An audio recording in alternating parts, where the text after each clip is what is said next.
आपण पाहत आहात सुपरफास्ट 24 तास न्यूज, बातम्यांचा खरा वेग। आपल्या वतीने करण्यात आली काय काय उपक्रम घेण्यात आले? सर्वप्रथम सर्वांना माझा जय शिवराय।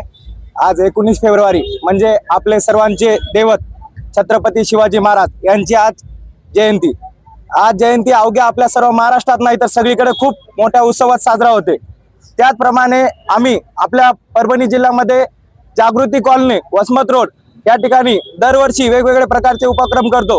आता यावर्षी आम्ही अन्नदान वाटपाचा उपक्रम केला। आम्ही कोणत्याही प्रकारचा डीजे किंवा कोणत्या प्रकारची मिरवणूक ही करत नाही। इथे जागृती कॉलनीतले रहिवासी असू किंवा इथले सर्व व्यावसायिक उद्योजक असू सर्वजण आम्ही एकत्र येऊन दरवर्षी हा कार्यक्रम करतो आणि इथून पुढे पण हा कार्यक्रम असाच आम्ही चालू ठेवू आणि याच्यातून काही जणांनी बोध पण घ्यावा। जे आपण डीजे वगैरे सगळ्या गोष्टी लावतो त्याच्यापेक्षा या गोष्टी खूप चांगल्या आहेत। युवा पिढीने तर याच्याकडे कल करावा आणि हे असंच चालू राहावा। फक्त एकदा एवढंच बोलतो, जर दगड व्हायचा तर सह्याद्रीचा होईल, दगड व्हायचा तर सह्याद्रीचा होईल, माती व्हायची तर महाराष्ट्राची होईल, माती व्हायची तर महाराष्ट्राची होईल। मला जर पुन्हा ह्या महाराष्ट्रात जन्म मिळाला तर शिवबाचा मावळा होईल, शिवबाचा मावळा होईल। एवढं बोलतो आमचं हे प्रथम वर्ष आहे जागृती कॉर्नरला। आमचे सर्व व्यावसायिक बांधव सगळे वसमत रोडचे जे काही असतील ते आम्ही ठरवलं होतं की डीजे वगैरे लावा।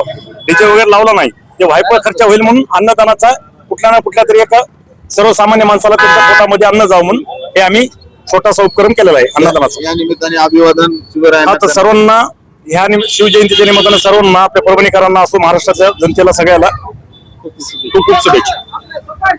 शिवराय रमद्राक मंडळानं सर्व कार्यक्रम सगळ्यांनी मिळून केलेला आहे।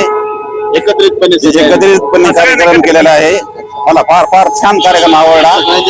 दरवर्षी सर्वांचं सहकार्य असून असा दरवर्षी कार्यक्रम व्हावा। याच्यापेक्षा मोठा होईल आमच्या पप्पूशेठ म्हणाले, आपले मनोज म्हणाले। आमचं कमीत कमी म्हणजे असा कंटिन्यू चालूच राहणार आहे जागृती कॉर्नर वसमत। पवन जास्तीत जास्त पुढाकार घेतला करण्यामध्ये उत्सुकता म्हणजे पवन मध्ये जास्त अशा पुढे वर्षी अशी उत्सुकता या वयाच्या अंगामध्ये आमच्या शिवरायांना याला बळ द्यावं एवढीच महाराजांच्या चरणी अभिवादन।